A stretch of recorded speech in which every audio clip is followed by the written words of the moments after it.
Ito na nga yung ating part 2 sa ating ADV 160 na may dashcam front and back. Ito, pupunta tayo ng Gabaldon today. May VCR. Kukonek muna natin siya sa phone para magamit natin siya as navigation. Para hindi na natin tinitignan lagi yung ating cellphone, diba? Yan, kukonek muna natin siya. Yun, connected na siya sa ating Android Auto. Pwede natin siyang gamitin as navigation yan. Yan. Para parang dual panel na lang yung ating TV. Yun, no? Ito na siya, oh.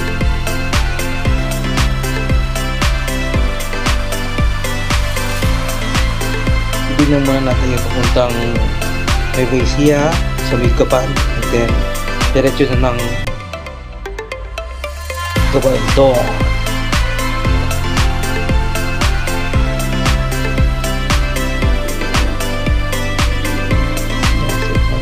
Sa may tagpuan para madaanan lang natin.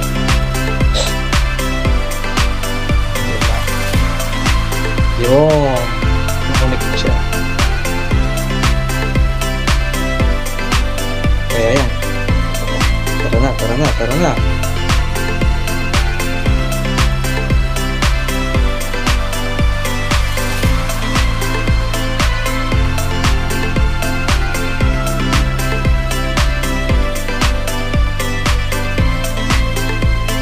Yan yung Android Connect sa navigation.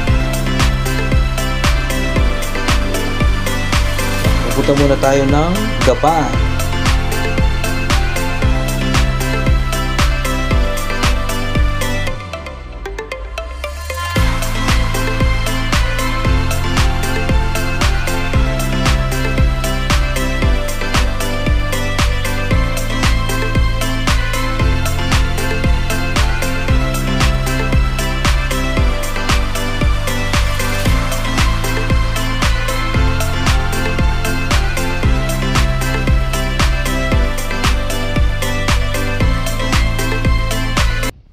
Siyempre, hindi na natin kailangan i-record yung buong biyahe natin. So, dito na tayo sa may bandang Vaisia na to.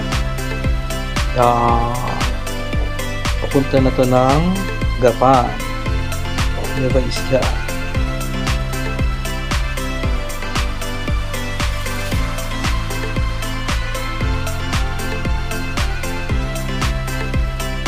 Ginagamit pa lang natin ngayon yung ating action camera.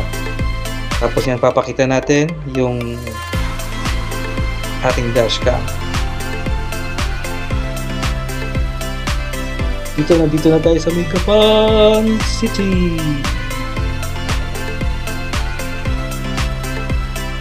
Ganda, diba? Pinashare market.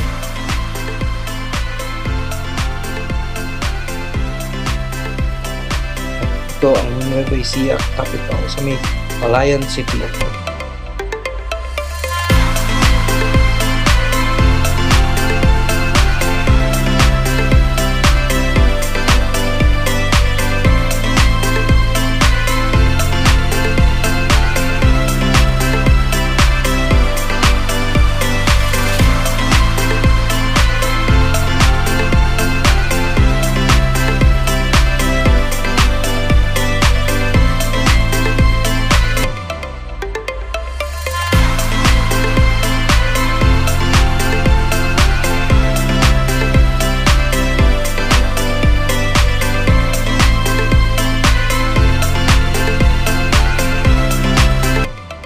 Kung mapapansin nyo dito, yung kilometers per hour yung bilis natin, hindi siya tumutugpa sa totoong bilis ng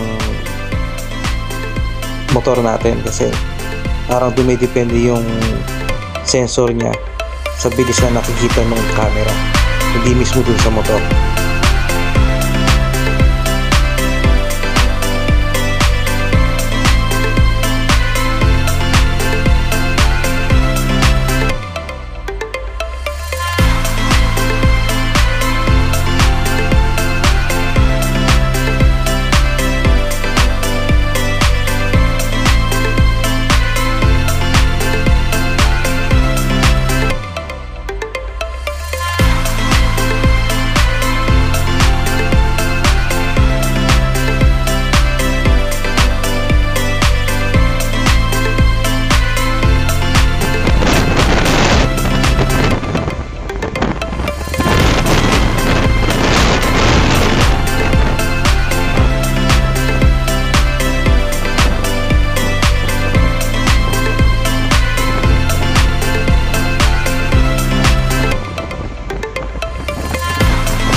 makikita din nyo dito sa clip natin dito, front and back camera, hindi parehas yung speed.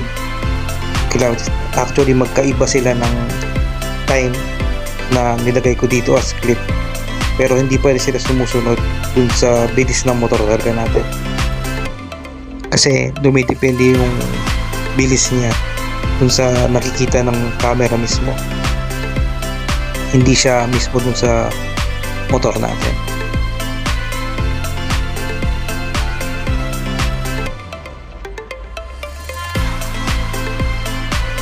Minsan mabilis na yung sa main panel ng ADV, pero yung sa dashcam is mabagal.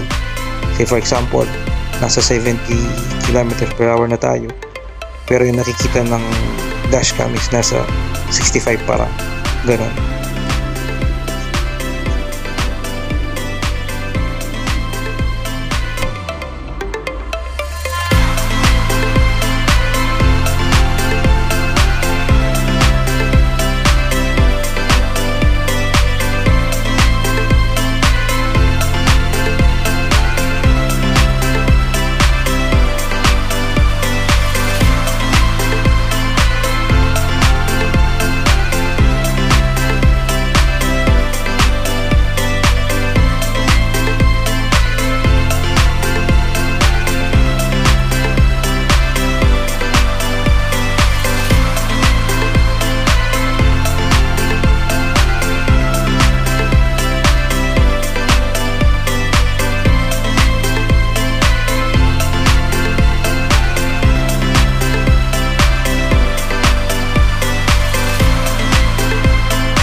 So ayan yung video natin nung nag-gabaldon tayo na ginamit yung dashcam ng Chingy AI-O5 Lite.